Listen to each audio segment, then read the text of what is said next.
The fires of frustration and discord are burning in every city. Language imperialism. The true victory, the negation of the negation, occurs when the enemy talks your language. Slavoj Žižek.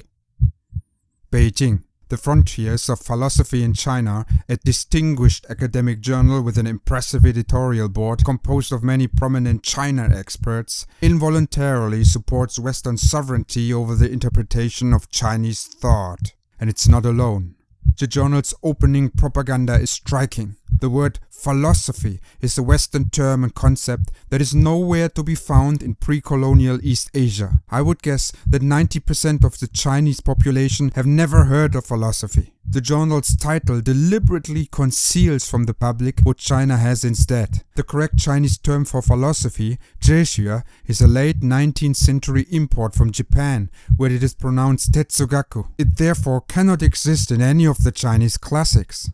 Have a close look at the journal's Aims section. Frontiers of Philosophy in China aims to disseminate new scholarly achievement in the field of broadly defined philosophy and promote philosophical researches of the highest level by publishing peer-reviewed academic articles that facilitate intensive or extensive communication and cooperation between philosophers in China and abroad.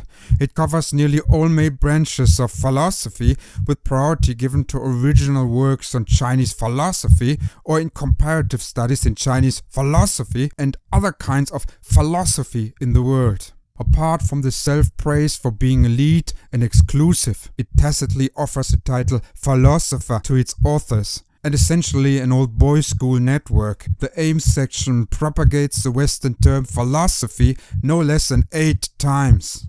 If this looks like ideological indoctrination, that's because it is ideological indoctrination. We can only guess at how this propaganda pamphlet came into being. Something along the lines of, junior editor, that's awkward. We've chosen philosophy for our title, yet we couldn't find the term philosophy nowhere in the Chinese tradition. Editor-in-chief, don't be such a whiner. That's why we have to repeat it at least 8 times in our Aims section. It's Goebbels' law. The journal's mission is self-evident: to hammer home philosophy in China and abroad.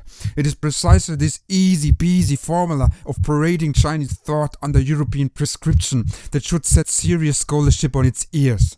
In its form, it resembles fascists and ideological writings intended to forcefully pull a worldview, in this case the Western history of philosophy, over China and over China's own contributions. Prominent teachings such as Rujiao, Daojiao and Forjiao, but also hundreds of very distinct Xue disciplines and Jia schools.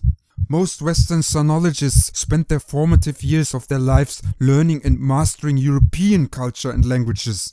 An education that is guided by a colonial and imperial sense of mission. They inevitably continue old habits and cultivate a China image that is going to confirm their own worldviews and advance the complete westernization of China. They prefer to do it by translating China's socio-cultural originality into Western biblical or philosophical taxonomy. If nothing else, it's grand intellectual property theft.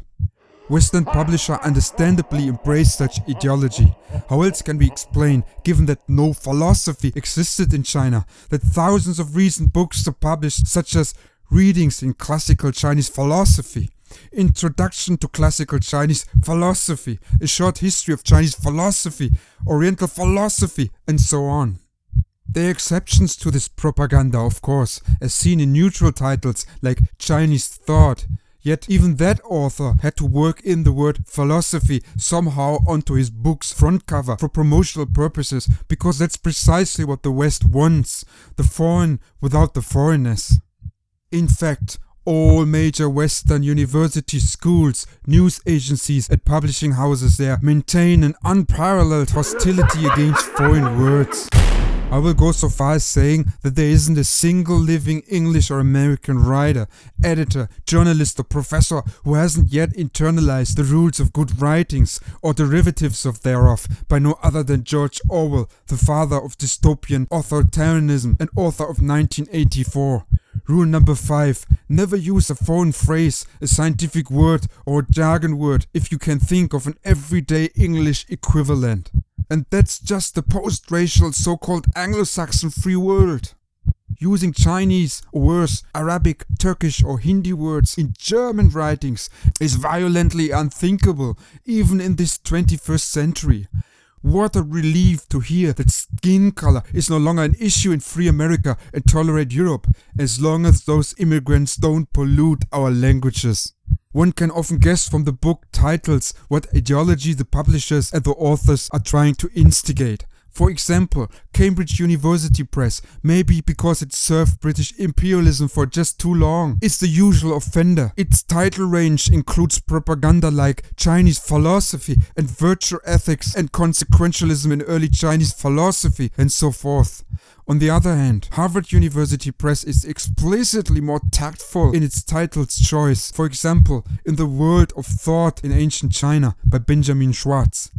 Most Western universities and those that harbor Western-educated Chinese scholars require their students to write essays, class assignments, and to attend seminars on Chinese philosophy as if it was a fact of life that the Hellenic and the Judeo-Christian traditions also applied to the Chinese one. Many upright China scholars, such as Ji Xianlin, Du Weiming, Gu Zhenkun, and Roger T. Amos, persistently warn against misleading biblical and philosophical Western interpretation of non-Western concepts, but few people outside the profession have heard about their critique.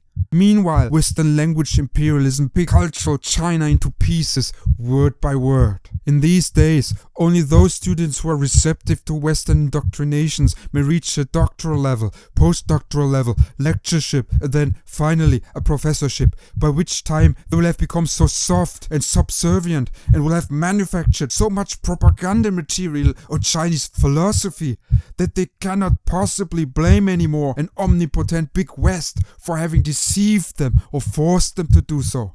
Such a confession would stall their academic careers and immediately jeopardize their good reputation as reliable peer reviewers and loyal cross-quotation careerists. There are thousands of Chinese scholars who still fight for Chinese terminologies, but who will not be given a voice in Western mainstream media. Such Chinese are virtually unemployable globally, as they do not conform to Western lingualism.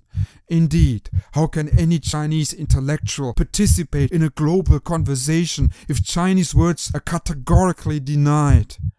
Often, Chinese scholars involuntarily support the Western onslaught on Chinese terminologies and, without giving too much thought to it, they increase the Western hold for power over the history of thought.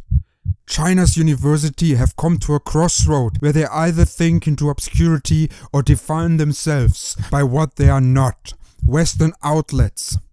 Peking University's Department of Philosophy, the Council of Research in Values and Philosophy, in 2007 published its pamphlet Chinese Philosophical Studies, entitled Dialogues of Philosophies, Religion and Civilizations in the Era of Globalization. All those keywords in here, philosophy, religion, civilization, globalization, are Western ones. Chinese concepts are knowingly left out of world history, and if Peking University, the superstar of Chinese higher education, encourages this voluntarily cultural suicide, how much worse could it get?